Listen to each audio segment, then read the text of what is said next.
సాత్వికి యుద్ధం చేయాలనే ఆలోచనే లేదు. అలాంటి సమయంలో నువ్వు సాత్వికితో యుద్ధం చేశావు, యుద్ధంలో గెలిచావు. బాగా అలసిన వాడిని ఓడించి పరాక్రమంతో గెలిచానని అనుకున్నావు.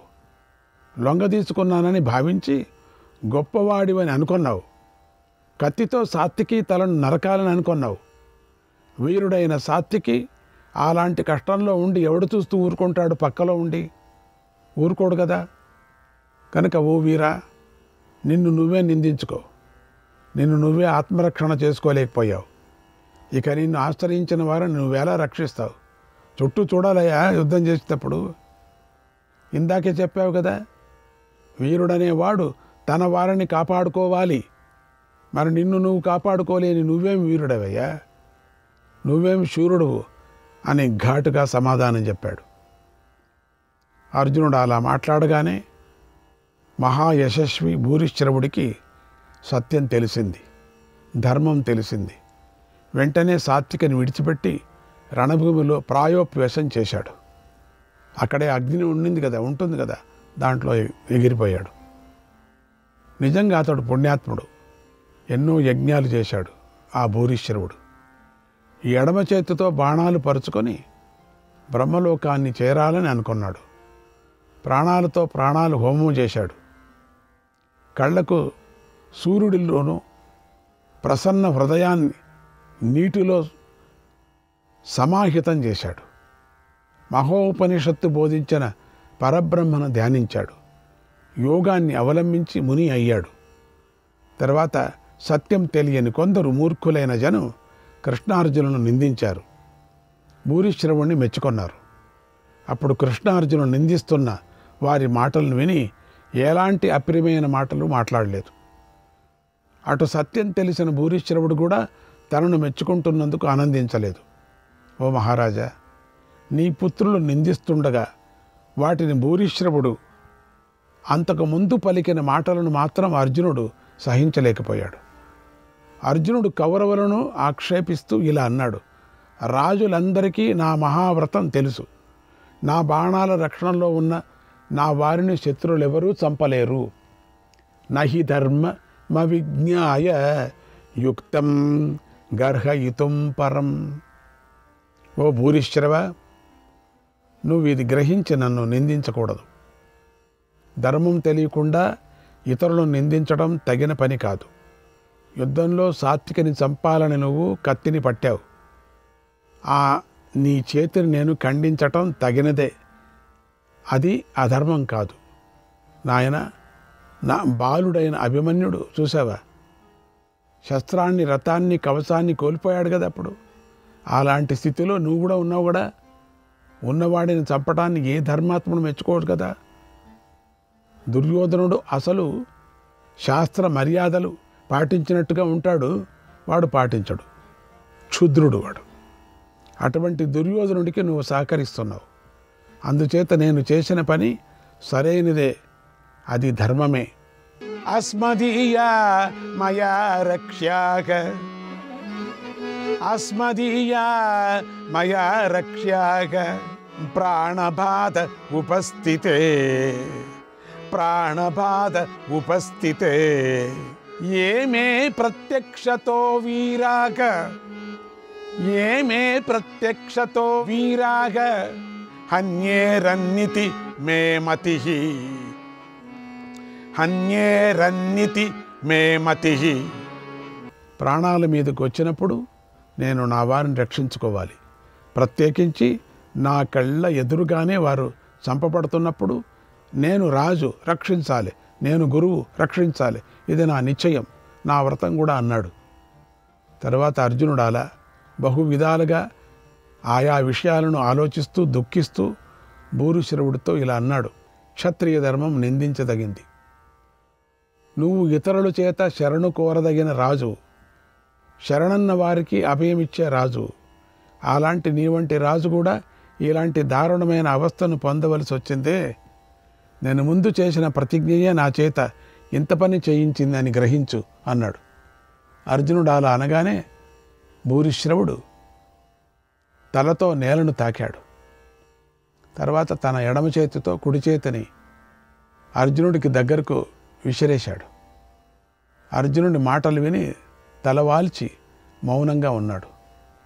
అప్పుడు అర్జునుడు మళ్ళీ ఇలా అన్నాడు, ఓ శలాగ్రజ, నాకు ధర్మరాజు పైన, భీముడి పైన, నకుల సహదేవుల పైన ఎలాంటి ప్రేమ ఉందో నీపై కూడా అలాంటి ప్రేమే ఉంది. నా అనుమతితోనూ మహాత్ముడైన శ్రీకృష్ణుడి అనుమతితోనూ నువ్వు ఉసీనరసుతుడైన శిబిచక్రవర్తిలాగా పుణ్యలోకాలకు వెళ్ళు అన్నాడు. ఆ అగ్నిలో మండుతూ ఉన్నప్పటికి కూడా మాట్లాడాడు. భూరిశ్రవుని ఆశీర్వదించాడు. తర్వాత శ్రీకృష్ణుడు భూరిశ్రవుడితో ఇలా అన్నాడు, నిరంతరము యజ్ఞాలు చేసే ఓ అగ్ని హోత్రయాజీ, నా లోకాలు నిరంతరంగా ప్రకాశిస్తూ నిర్మలంగా ఉన్నాయి. ఆ లోకాలను బ్రహ్మాది దేవతలు కూడా కోరుకుంటూ ఉంటారు. నువ్వు వెంటనే అక్కడికి వెళ్ళు. గరుత్మంతుడి శిరస్సుపై నాతో సమానంగా కూర్చొని ఆ లోకాల్లో సంతోషంగా సంచరిస్తావన్నాడు. ఈ లోపల సాత్యకి తేరుకొన్నాడు. వెంటనే పైకి లేచి కత్తి తీసుకొని భూరిశ్రవుడి శిరస్సును నరకబోయాడు. ఆ భూరిశ్రవుడు ఎలాంటి కల్మషం లేనివాడు.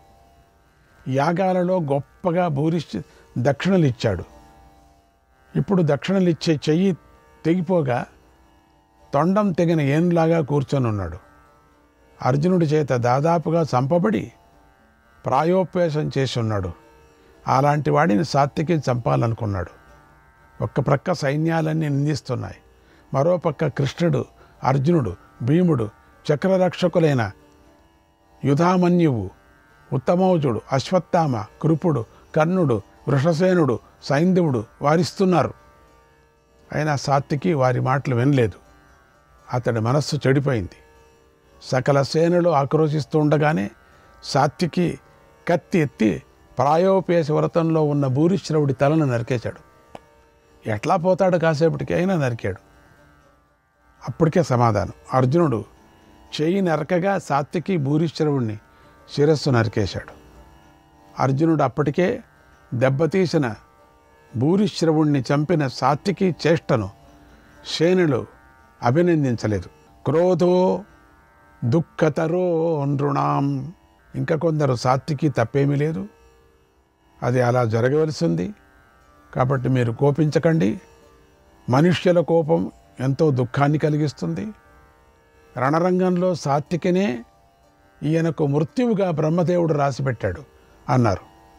అప్పుడు సాత్యకి ఇలా అన్నాడు, ఓ పండితులారా, మరి ఆనాడు సుభద్రాపుత్రుడైన అభిమన్యుణ్ణి మీరు నిరాయుధుణ్ణి చేసి చంపారు కదా, అప్పుడు మీ ధర్మం అంతా ఎక్కడికి పోయింది? మీ అరుపులు ఏమైపోయాయి? ధర్మాలు ఏమైపోయాయి? ఆహా, ఇప్పుడు వచ్చిందా మీకు? నేను ఇంతకు ముందే ప్రతిజ్ఞ చేశాను, దాన్ని గుర్తు చేసుకోండి. నన్ను ఎవరైనా తిరస్కరించినా, రణభూమిలో నన్ను ఎవరైనా ఎత్తి క్రింద పడేసినా, బ్రతికి ఉన్నప్పుడే నన్ను కాలితో తన్నినా నేను అతడిని చంపుతాను అని ప్రతిజ్ఞ చేశాను. ఇతడు నన్ను ఎత్తి పడేశాడు కనుక ఆ శత్రువు మునివ్రతంలో ఉన్న తప్పదు. అందుకని నేను చంపే తీరవలసిందే. కనుక నా ప్రతిజ్ఞను నెరవేర్చుకున్నాను. నన్ను కొట్టిన దెబ్బకు బదులు తీర్చుకున్నాను. ఓ కురుశ్రేష్ఠులారా, నేను చేసిన ఈ పని సరైనదే. తన ప్రతిజ్ఞను పాలిస్తూ అర్జునుడు నన్ను చూసి కత్తి దూసి ఇతడి బాహువులను ఖండించాడు కదా, అదే నాకు నష్టం. దానివల్లే నేను కీర్తికి దూరమయ్యాను. భవితవ్యం హి యద్భావి దైవం చేష్ట యతీవచ, అయినా జరగవలసింది జరిగి తీరుతుంది, అంతా దైవమే జరిపిస్తుంది.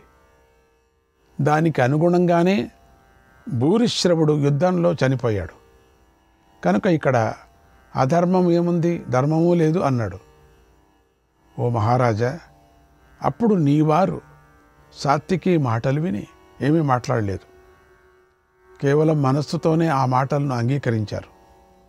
భూరిశ్రవుడు మహాయాగాలలో, మంత్రాలలో పవిత్రుడయ్యాడు. ఎన్నో యాగాల్లో ఎన్నో వేల దక్షిణలు ఇచ్చాడు. అంతులేని కీర్తి గడించాడు.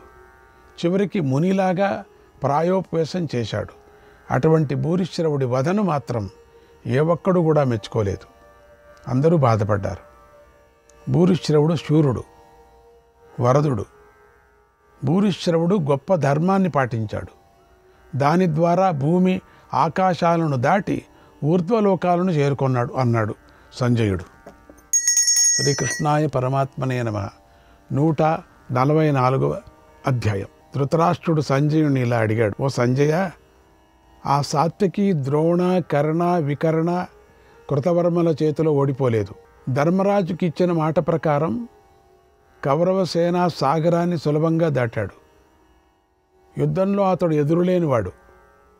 అంతటి ఆ సాత్యకిని భూరిశ్రవుడు ఒక్కడే బలంగా ఎలా పట్టేసుకున్నాడు, నేల మీదకి ఎలా పడగొట్టగలిగాడు?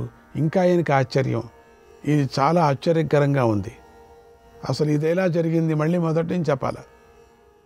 నాకు పూర్తిగా చెప్పు అని అడిగాడు. ఇంతవరకు మత్తుకున్నాడు. అప్పుడు సంజయుడు ఇలా చెప్పాడు, ఓ మహారాజా, నీకు కలిగిన ఈ అనుమానం తొలగాలి అంటే నీకు సాత్యకి భూరిశ్రవుల పుట్టుకల గురించి చెప్పాలి. దాని గురించి చెప్తున్నాను విను. అత్రి కొడుకు సోముడు, సోముడి కొడుకు బుధుడు. బుధుడికి ఒకే ఒక కుమారుడు ఉన్నాడు. అతడు పురూరవుడు. అతడు ఇంద్రుడితో సమానుడు.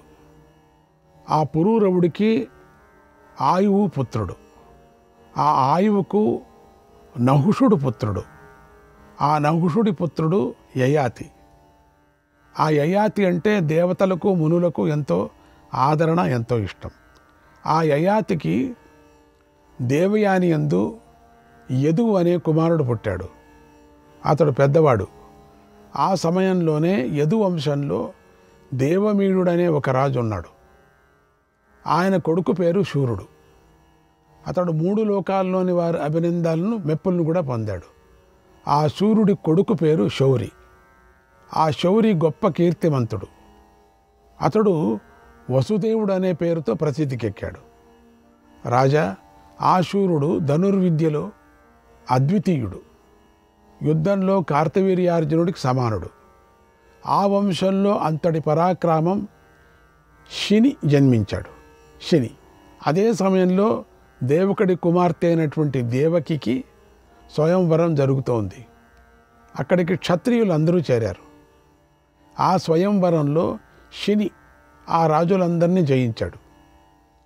వసుదేవుడి కోసం దేవకిని తీసుకొని వెళ్ళటానికి ఆమెను రథం ఎక్కించాడు. అప్పుడు సోమదత్తుడు ఆ దేవకిని చూసి మోహించాడు. శనిని ఎదిరించాడు. శని పరాక్రమాన్ని అతడు సహించలేకపోయాడు. మహాబలుడైన వారిద్దరి మధ్య అప్పుడు అద్భుతమైన మహాయుద్ధం జరిగింది. అది ఒక పూటంతా జరిగింది. శని సోమదత్తుడిని బలంగా పట్టి నేల మీద విసిరికొట్టాడు. కత్తిని ఎత్తి సోమదత్తుడి జుట్టును పట్టుకొని కాలితో బలంగా తన్నాడు. వేల కొద్దిగా ఉన్న రాజుల మధ్యలోని శని ఆ పని చేశాడు. రాజులందరూ ప్రేక్షకులే చూస్తూ చుట్టూ నిలబడి ఉండగా సోమదత్తుడిపై జాలిపడ్డాడు. పోయి హాయిగా బ్రతుకంటూ విడిచిపెట్టాడు. అలా శూరుడైన శని సోమదత్తుడికి అలాంటి దారుణమైన అవస్థను కల్పించాడు. దాన్ని సోమదత్తుడు సహించలేకపోయాడు. ఎంతో అసహనానికి గులోనయ్యాడు. శివుడి కోసం తపస్సు ఆయనకు ప్రసన్నం చేసుకున్నాడు. అప్పుడు గొప్ప వరాలిచ్చే మహాదేవుడు సోమదత్తుడి తపస్సుకు ఎంతో ఆనందించాడు. సోమదత్తుడిని వరం కోరుకోమన్నాడు. అప్పుడు సోమదత్తుడు, ఓ స్వామి, నాకొక కుమారుణ్ణి ప్రసాదించు. అతడు శని కుమారుణ్ణి యుద్ధంలో పడగొట్టాలి. వేల కొద్ది రాజులు చూస్తూ ఉండగా వారి మధ్యలో శని కుమారుణ్ణి కాలితో కొట్టి చంపాలి. అలాంటి కొడుకును ప్రసాదించు అని కోరుకున్నాడు. శివుడు ఆ సోమదత్తుని మాటను విని తలను అడ్డంగా తిప్పి ఇలా అన్నాడు, ఓ రాజా, నీ కోరిక తీరదు. శని కుమారుడు గతంలోనే నా గురించి చాలా తపస్సు చేశాడు. తపస్సుతో నన్ను ఆరాధించాడు. 3 లోకాల్లోనూ ఎవరి వల్ల కూడా మరణం రాకూడదనేటువంటి వరాన్ని పొందాడు. అయినా నీ శ్రమ వ్యర్థం కాదులే. ఆయన మనవణ్ణి మాత్రం నీ కొడుకు యుద్ధంలో మోహపడతాడు.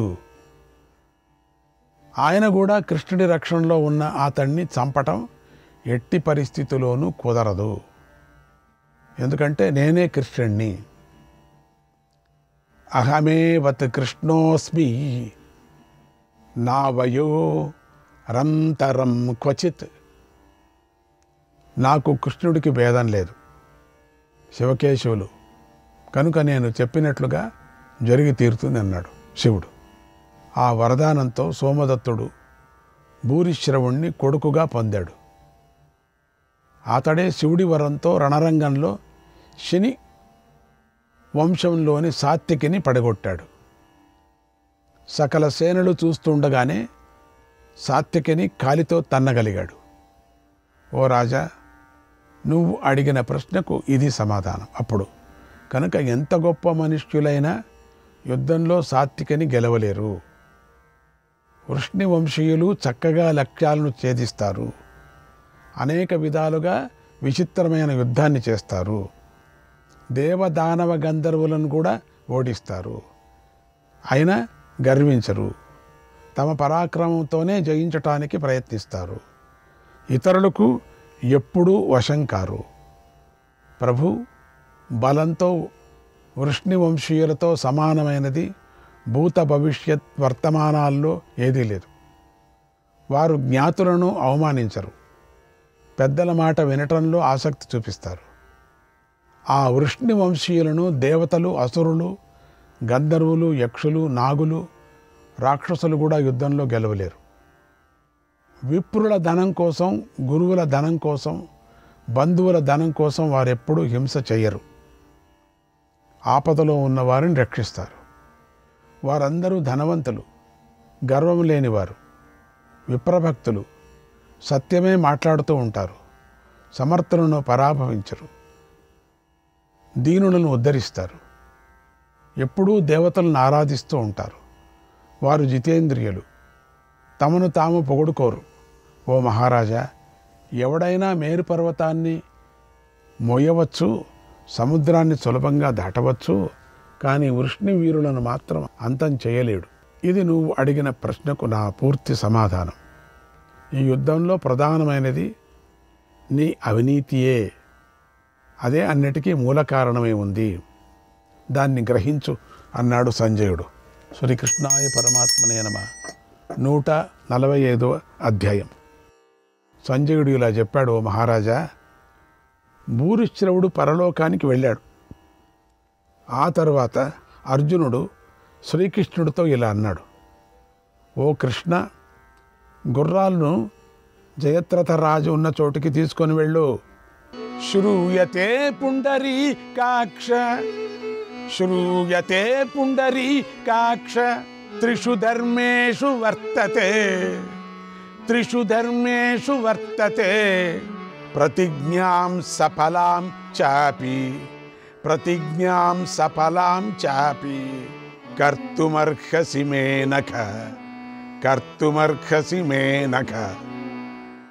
ఓ పుండరీకాక్ష, నువ్వు ఆత్మరక్షణ, ఆశ్రిత రక్షణ, ధర్మరక్షణ అని 3 ధర్మాల్లో ఉంటామని వింటున్నాం. అనగా నా ప్రతిజ్ఞను నువ్వే సఫలం చేయాలి. సూర్యుడు వేగంగా అస్తమిస్తున్నాడు. ఓ పురుషశ్రేష్ఠ, నేను చాలా పెద్ద పనికి పూనుకొన్నాను. జయత్రథుడు కౌరవసేనలోని మహారథికులు అందరి చేత రక్షించబడుతున్నాడు. కనుక సూర్యుడు అస్తమించకముందే నా ప్రతిజ్ఞ సత్యం కావాలి. కృష్ణ, జయత్రథుడిని చంపటానికి తగిన విధంగా నా గుర్రాలను నడిపించు అన్నాడు. అప్పుడు కృష్ణుడు తెల్లని రంగుల అర్జునుడి గుర్రాలను సైంధవుడికి వధించటానికై తగిన విధంగా నడిపించాడు. దుర్యోధనుడు, కర్ణుడు, వృషసేనుడు, మద్రరాజైన శల్యుడు, అశ్వత్థామ, కృపుడు, సైంధవుడు మాత్రమే యుద్ధానికి సిద్ధపడ్డారు. శ్రీకృష్ణాయ పరమాత్మనే నమః.